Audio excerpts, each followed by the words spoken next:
A Mulher Forte, por Monsenhor Landriot, arcebispo de Reims. Conferências feitas às senhoras da Associação de Caridade, canal Le Conde. Caros ouvintes, caso queiram acompanhar o que será lido, o link está no descritivo. Eu peço para que, por favor, em primeiro lugar, orem por mim e por todos nós. E também, caso vocês gostem do meu trabalho, venham auxiliá-los, se é possível, via Pix, apoia seu vaquinha. Os links também estão no descritivo. Centavos serão muito bem-vindos. Também é possível auxiliar o canal tornando-se membro aqui do canal. Faça parte você também dessa comunidade que começa. E também é possível comprar livros que chegaram até mim pela lista da Amazon. Peço também para que, por favor, curtam, compartilhem, comentem e inscrevam-se no canal, porque tudo isso também faz muita diferença em termos de engajamento, ampliação do meu trabalho e distribuição desse conhecimento. Muito obrigada pela presença. Que Deus vos abençoe. 15ª Conferência. Uma força misturada de graça é seu vestido, e ela terá alegria nos seus últimos dias. Ela abriu a boca à sabedoria, e a lei da clemência está em seus lábios. Provérbios, capítulo 31, versículos 25 e 26. Nós temos o hábito de começar os nossos entretenimentos pelo resumo do entretenimento precedente. Este método tem talvez a dupla vantagem de ligar o conjunto da doutrina e recordar sucessivamente o que se disse da última reunião. A mulher forte deve ter o talento de enobrecer seu marido pelo doce contato de uma natureza diferente, de lhe tornar flexível o caráter, de comunicar-lhe alguma coisa dessa estranha penetração, do olfato dos pequenos nadas, que tanta importância tem nas relações sociais. É esta uma das mais nobres e mais esplêndidas missões da mulher. Quando a toma a peito, dá algumas vezes um grandíssimo valor ao que estaria em estado de vinha inculta. Sobre isto explicamos as palavras da Bíblia. O marido da mulher forte será ilustre nas assembleias, quando sentado no meio dos senhores da terra. E se o lugar do senador está reservado para alguns privilegiados, a mulher forte pode, todavia, praticar num sentido o conselho do Espírito Santo. Perto dela, o marido adquire uma certa distinção que lhe permite sustentar-se, ao menos, com conveniência na Assembleia dos Velhos e dos Prudentes, pois tal é a primitiva etimologia da palavra senador. O versículo seguinte forneceu-nos ocasião para darmos alguns conselhos práticos às pessoas envolvidas no comércio. Recomendamos-lhes especialmente a probidade e a afabilidade. A probidade, que sabe negociar honestamente e que é a mãe de um verdadeiro e sólido sucesso, e o único que devem ambicionar o homem, que atrai as práticas e que se torna uma das melhores e mais legítimas condições do bom êxito. O texto seguinte será o tema da nossa conferência de hoje. Uma força misturada de graça é o seu vestido, e ela terá alegria nos últimos dias. Ela abriu a boca à sabedoria, e a lei da clemência está em seus lábios. Uma força misturada de graça é o seu vestido. A mulher forte tem no ar, no aspecto, na fisionomia e no olhar, uma dignidade cheia de encantos. Não é uma beleza efeminada, que se dirige principalmente aos sentidos. É um raio do céu, cuja beleza exterior não serve senão para cobrir uma nobre e varonil virtude. Caminha assim, levando aos ombros este manto de glória. E há tanta simplicidade nos seus modos, tanta bondade nas suas palavras e no seu olhar, tanta expressão na sua fisionomia, que a inveja desarma-se, admira-se e ama-se. A raiz desta beleza, diz Santo Ambrósio, é uma virtude interior, sempre viçosa, cuja flor se projeta em todos os órgãos. A vista dessa mulher admirável eleva os pensamentos em lugar de os abaixar, e a luz do seu olhar purifica sempre. Quando a gente se encontra, lembra logo a bela máxima de Clemente de Alexandria. O que olha a beleza com uma casta afeição, esquece a beleza da carne pela da alma. Só admira o corpo como uma estátua, e eleva-se por essa terrestre até ao primeiro artista, até à própria essência da beleza. Para ele, as formas exteriores são um símbolo sagrado que ele mostra aos anjos guardadores das avenidas do céu. É o cunho luminoso da justiça. É o perfume de uma alma perfeitamente harmonizada. É a manifestação dos sentimentos íntimos de um coração que a presença do Espírito Santo faz estremecer. Eis a verdadeira beleza da mulher forte. É uma água pura, que sabe de um coração virtuoso. É uma água límpida, em que se reflete a claridade de um sol interior e que parece refrescar o olhar. A sua força é cercada de graça, e a graça é protegida pelo baluarte de uma força divina. Fortitudo et decor indumentum eius. Todas essas admiráveis qualidades, cuja base está no interior, podem encontrar-se nas mulheres que não possuem precisamente o que por convenção se chama a beleza física das feições. Há pessoas às quais o mundo confere, ao menos em palavras, um prêmio de beleza, e que para o observador atento tem uma expressão de fealdade pronunciadíssima. Traem-se-lhes a alma em certas linhas fugitivas, em certas rugas que vão e vêm, produzindo um efeito que a pena não pode descrever, mas que o pensamento agarra na sua rápida passagem. Encontram-se, ao contrário, figuras que certa gente chamaria feias e que são admiravelmente belas na expressão e na forma imaterial. O verdadeiro belo, a arte da alma, está impresso na fisionomia. Está sempre claro, semelhante a um formoso diamante que não estivesse ricamente lapidado, e ao qual a forma externa fornece ocasião para mais cintilar. Contemplando-as, lembra logo o pensamento de outro padre, que já por mais de uma vez temos citado. A virtude brilha como uma flor nos corpos em que a habita, e reveste-os de uma luz suave e pura. Clemente de Alexandria. Eu não tenho receio de entrar em todas estas minuciosidades, a fim de vos fazer compreender mais e mais que a religião é um aroma que conserva tudo, mesmo o que a mulher tem de mais frágil e algumas vezes de mais perigoso nas suas qualidades. O cristianismo é suficientemente forte para dizer tudo, mesmo sobre as matérias as mais delicadas. É suficientemente forte para tudo preservar, porque é divino. Sejam quais forem as vossas qualidades exteriores, andai de modo que elas tenham sempre o reflexo de uma alma grande e virtuosa. Se Deus vos deu algumas vantagens corporais, seja a virtude a raiz que as alimente. Terão sempre mais frescura e verdade, semelhante às árvores cuja profunda raiz bebe a seiva interiormente, e que se estiolam quando ela é a superfície. Se a natureza não fez por vós tudo quanto tendes, talvez, sonhado, tenha a vossa virtude uma luz mais viva, e a flor da alma, como o chamam os santos, brilhará tanto mais nos vossos órgãos, quanto a condecinha flor mais simples. O ramo de flores tem às vezes um encanto a mais, quando o vaso que o contém não encerra toda a elegância da arte. Muitas vezes, no mundo decaído, há contrastes entre a forma e a riqueza interior, e as coisas são tanto mais sólidas e seguras quanto menos predomina nelas o elemento material.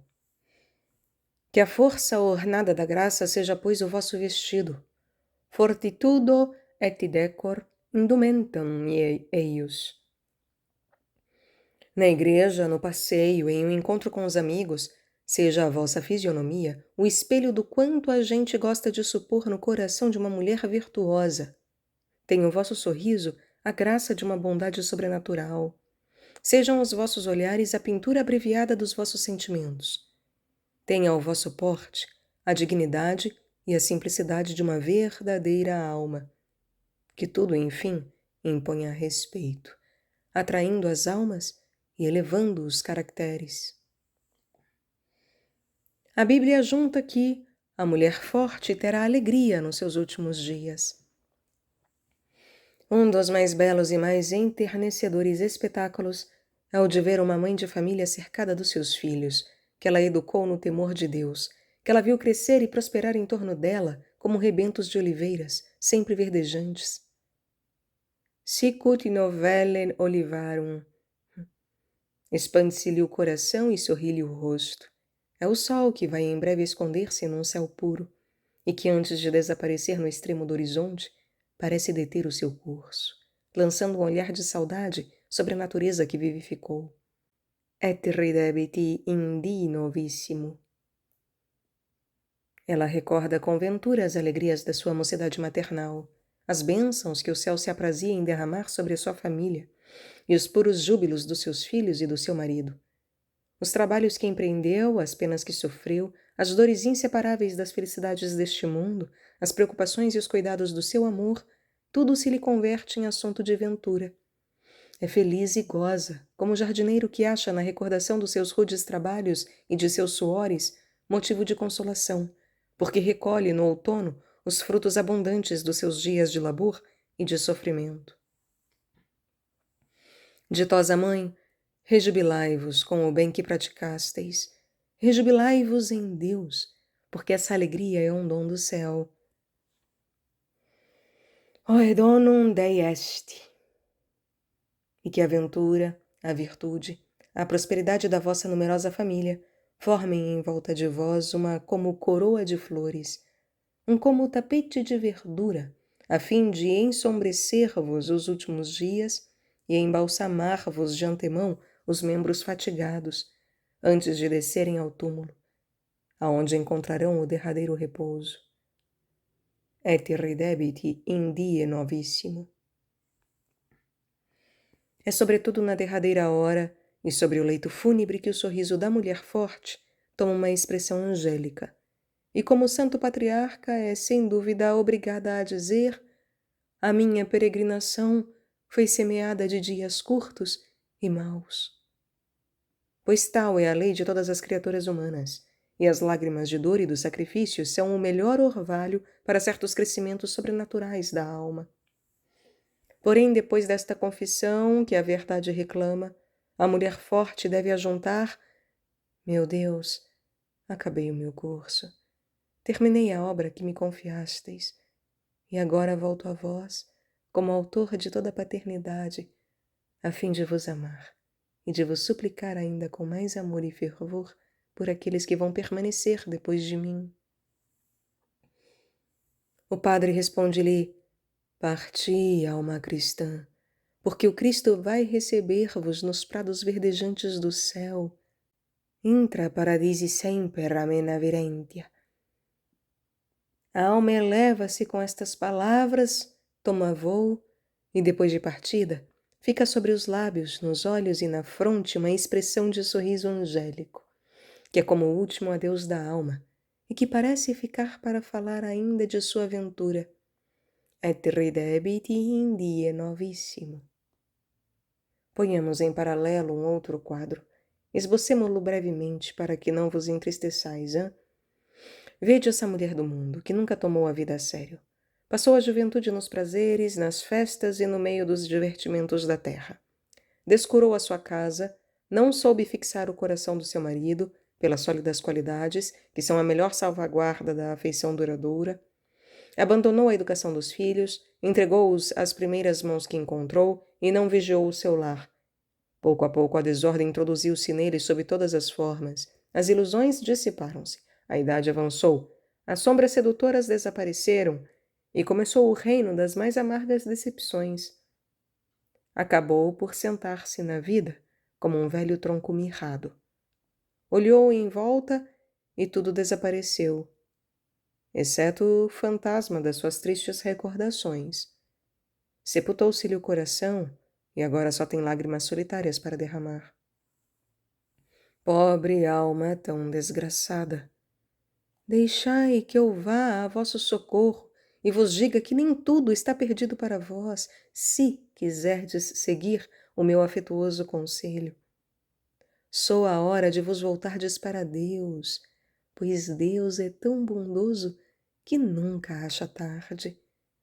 Suplicai-lhe com amor e arrependimento, e ele descerá para derramar sobre vós o orvalho que prepara sempre para os corações aflitos. Tomareis o vosso coração com as raízes quase secas, mergulhá-lo-eis no banho celeste, e ele rejuvenescerá ainda.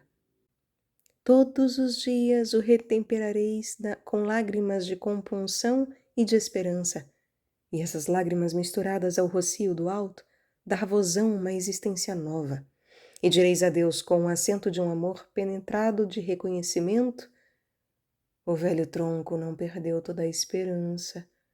As suas raízes envelheceram na terra e a sua haste parecia morta ao pó, mas ele reverdeceu ao primeiro contato de água e cobre-se-lhe de folhagem, como no dia em que foi plantado pela primeira vez. Adiodorem aquae germinabit et facet comum quasi cum primum plantatum est. Ela abriu a sua boca à sabedoria e a lei da clemência está em seus lábios. A reserva e o silêncio são uma das primeiras qualidades da mulher forte, e tanto mais quanto a mulher está mais exposta a faltar a ela. Há alguns anos que consagramos 3 instruções aos defeitos da língua. Eu não quero tratar isso agora minuciosamente.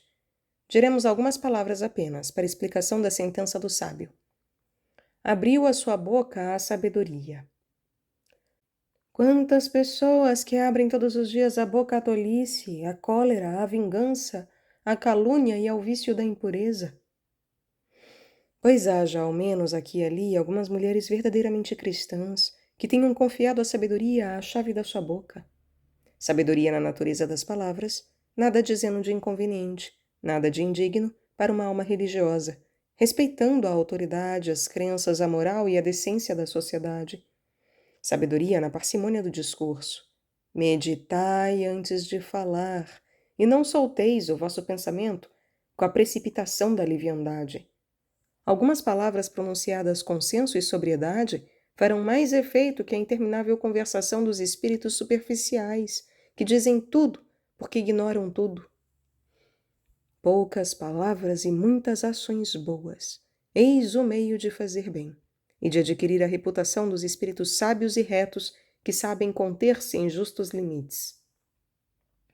Sabedoria na oportunidade dos tempos e das circunstâncias. Tal palavra será inofensiva hoje e amanhã será óleo sobre o lume. A conversação empenha-se em tal assunto, provoca-se o vosso parecer, e vós o dais com toda a prudência e franqueza. A vossa resposta será de um excelente efeito. Se ao contrário provocais a conversação, se tendes ar de pôr e de querer estabelecer sentenças, fatigais o auditório e ponde-lo de prevenção contra vós. Há com relação a isto uma infinidade de cambiantes imperceptíveis, que é necessário saber apanhar e compreender. É preciso tato, reserva e reflexão. Tato para adivinhar a direção do vento, reserva para melhor estudar, reflexão para segui-la convenientemente. Sabedoria na oportunidade da escolha das pessoas. Estais num pequeno círculo de pessoas amigas e seguras.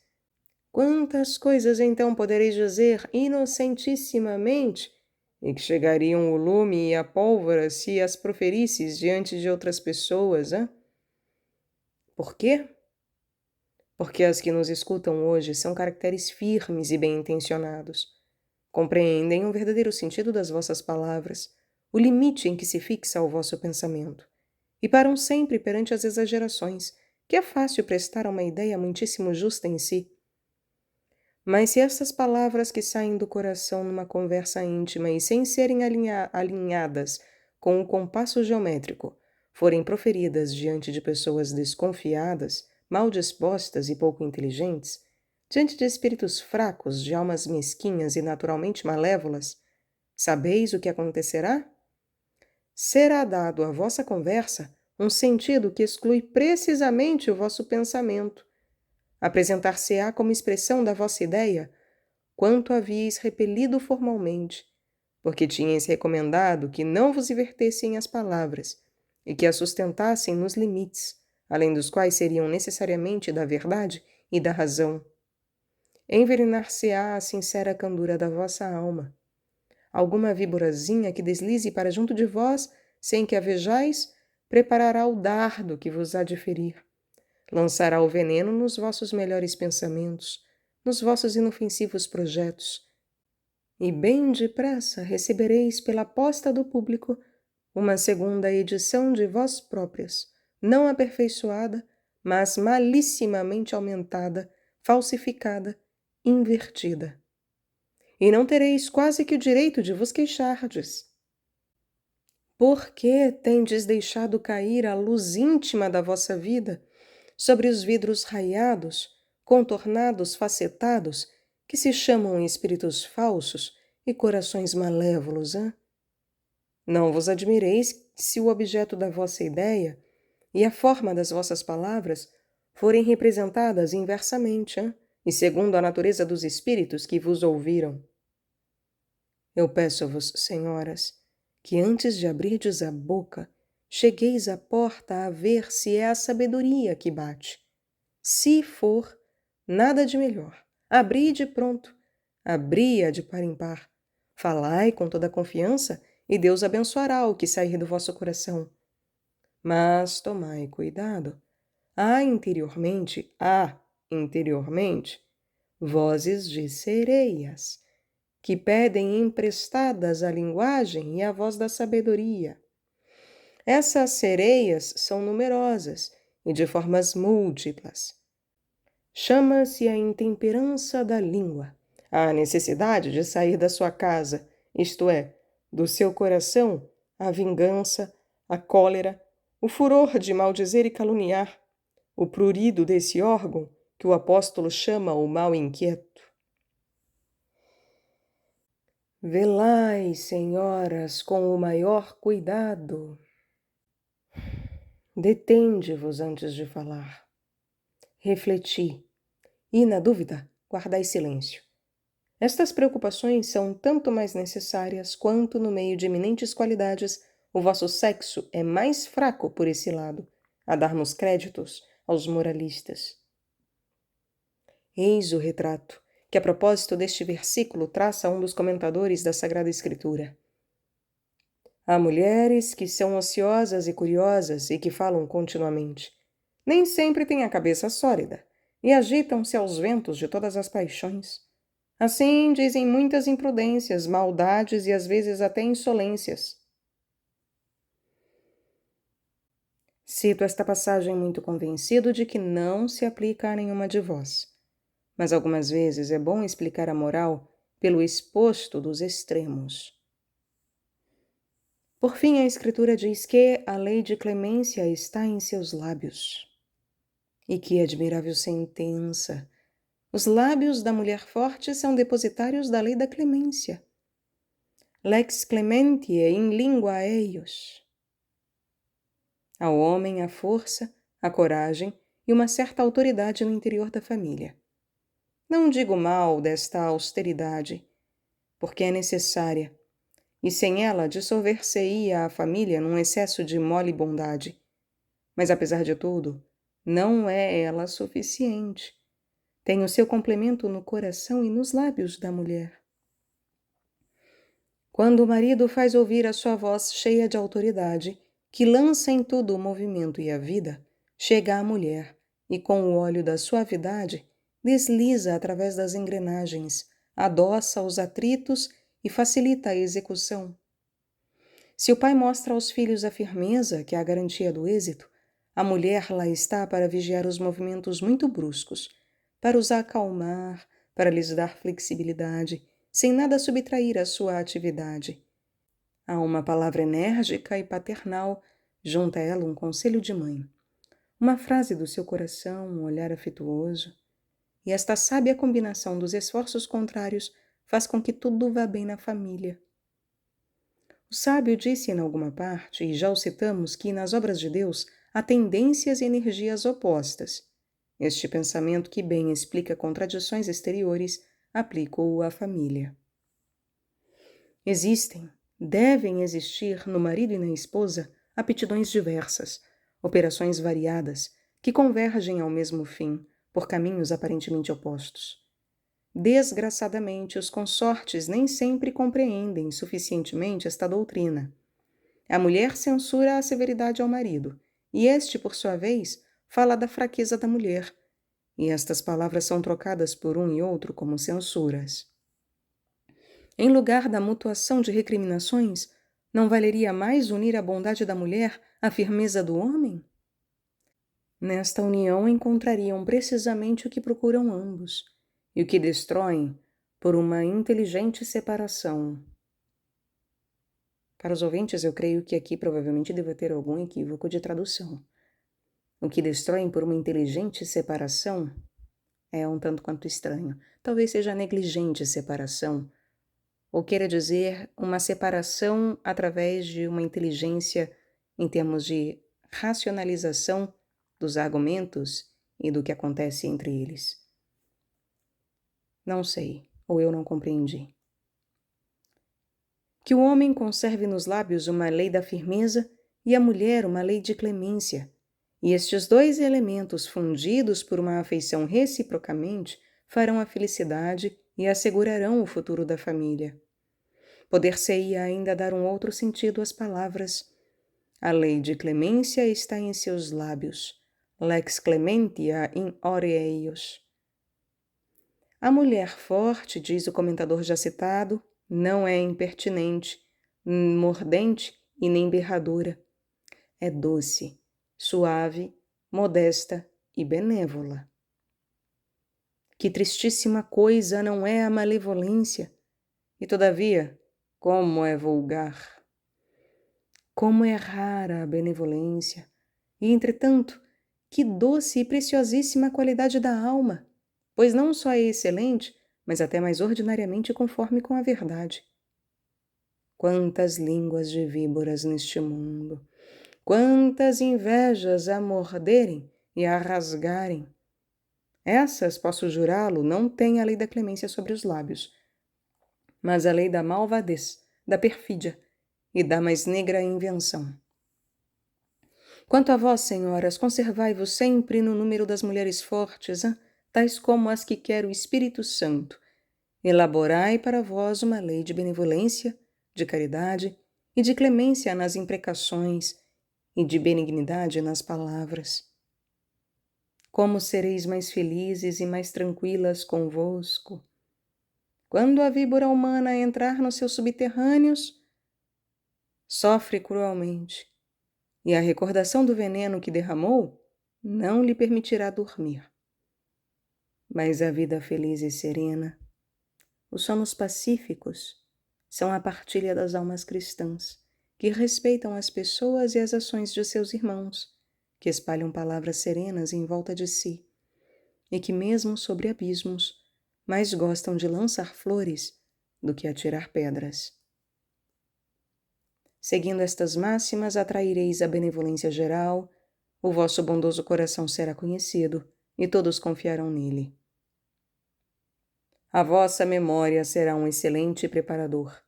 Deixareis uma recordação doce como mel e harmoniosa como um concerto musical num banquete de vinhos deliciosos. Se ao contrário rasgardes os outros, em breve tereis feito uma reputação má. Cada um dirá, depois de vos ter ouvido falar do próximo, que afiada navalha, que serra não é esta língua, hein? Sicut novacula acuta. Como corta em toda a gente. Provavelmente a minha hora soará em breve, e eu passarei também pelos dentes da serra, in serris triturabitur.